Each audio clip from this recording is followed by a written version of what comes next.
Hi ಎಲ್ಲರಿಗೂ ನಮಸ್ಕಾರ. ಇವತ್ತು ಒಂದು ವಿಶೇಷವಾಗಿ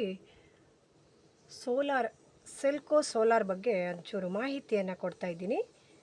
ಎಲ್ಲರಿಗೂ ನಮಸ್ಕಾರ. ನನ್ನ ಯೂಟ್ಯೂಬ್ ಚಾನಲ್ಗೆ ಸ್ವಾಗತ.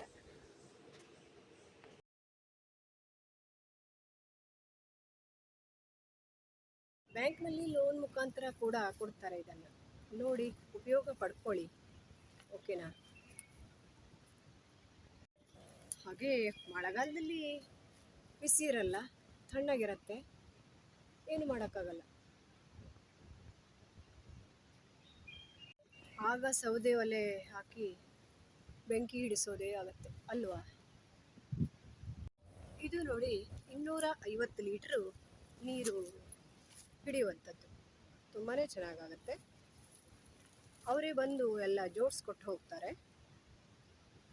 ಬೇಸಿಗೆಯಲ್ಲಿ ಬಿಸಿ ಬಿಸಿ ಬಿಸಿ ಬಿಸಿ ನೀರು ಬರುತ್ತೆ, ತುಂಬ ಬಿಸಿಯಾಗಿರುತ್ತೆ ನೀರು. ನೋಡಿ ಹೀಗಿರುತ್ತೆ. ಎಲ್ಲರ ಮನೆಯಲ್ಲೂ ಇರುತ್ತೆ, ಈಗ ಇಲ್ಲ ಅಂತಲ್ಲ, ಹಳ್ಳಿಯಲ್ಲೆಲ್ಲ ಕಡಿಮೆ ಅಲ್ವಾ, ಹಾಗಾಗಿ ಇದರ ಬಗ್ಗೆ ಒಂಚೂರು ಮಾಹಿತಿಯನ್ನು ಕೊಡೋಣ ಅಂತ ಹೇಳಿದ್ದು ಅಷ್ಟೆ. ಈ ಕಡೆ ಮೇಲೆ ಡ್ರಮ್ ಇಟ್ಟಿದ್ದೀವಿ, ಅದರಲ್ಲಿ ನೀರು ತುಂಬ್ಕೋತೀವಿ. ಆಮೇಲೆ ಇಲ್ಲಿ ಪೈಪ್ ಮುಖಾಂತರ ನೀರು ಬಂದು ಇಲ್ಲಿ ಶೇಖರಣೆ ಆಗುತ್ತೆ. ಹಾಗೆ ಮನೆಗೆಲ್ಲ ಬಿಸಿ ನೀರು ಹೋಗುತ್ತೆ. ಚಿಕ್ಕದಾಗಿ ಸೋಲಾರ್ನ ಬಗ್ಗೆ ಮಾಹಿತಿಯನ್ನು ತಿಳ್ಕೊಂಡಿದ್ದೀರಿ. ಒಮ್ಮೆ ಅದರ ಉಪಯೋಗವನ್ನು ಕೂಡ ಪಡ್ಕೊಳ್ಳಿ.